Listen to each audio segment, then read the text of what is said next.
you think killed the dinosaurs? A comet? A volcano? What about dark matter?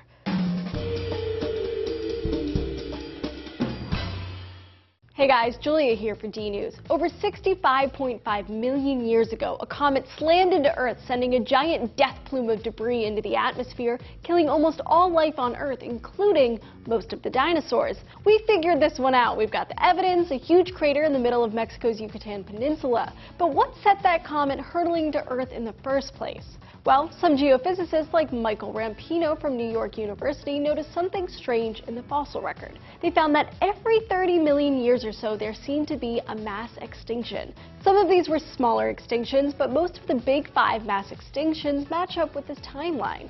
So what could be working like clockwork to trigger a great loss of life on this planet? Well, some scientists like Rampino have an idea. They point the finger at dark matter. Yep, that strange mass of something out there that we can't see but only detect through its gravitational effects on objects around it. Some estimates say as much as 85% of all the stuff out there in the universe is actually dark matter. Theoretical physicist Lisa Randall suggests in her new book, Dark Matter and the Dinosaurs, that dark matter might be responsible for sending comets to Earth.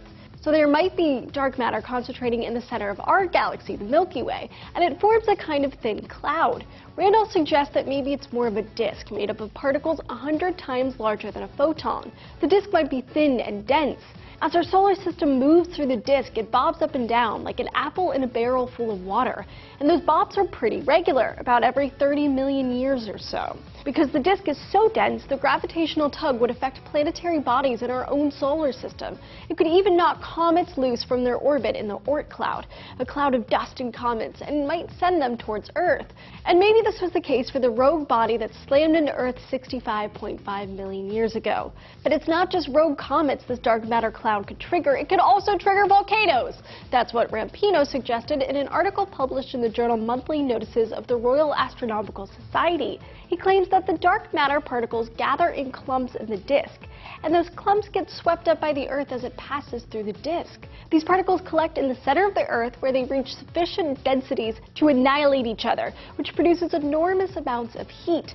This heats up the Earth's core by a few hundred degrees, which expands the molten lava, putting pressure on the crust until it erupts in huge volcanic eruptions, maybe huge enough to wipe out most of life on this planet. Though I should caution, these ideas are still speculative at this point. There's still not a lot of evidence for a disk of dark matter in the center of our galaxy. There's some evidence that our nearest neighboring galaxy, Andromeda, might have one. And evidence of our own is yet to come. The European Space Agency's Gaia mission could reveal more about dark matter. The mission will track movements of hundreds of thousands of stars throughout the Milky Way, through which we could learn more about the distribution of dark matter. Till then, other scientists like Corin Baylor-Jones, an astrophysicist at the Max Planck Institute for Astronomy, told Scientific American that they remain skeptical about such a hypothesis.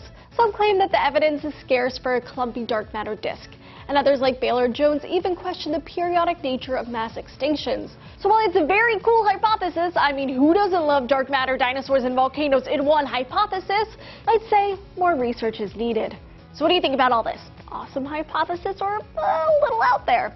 Debate over on Facebook at Discovery News, or you can find us on Twitter at DNews. I'm there as well at Julia_SCI. See you next time.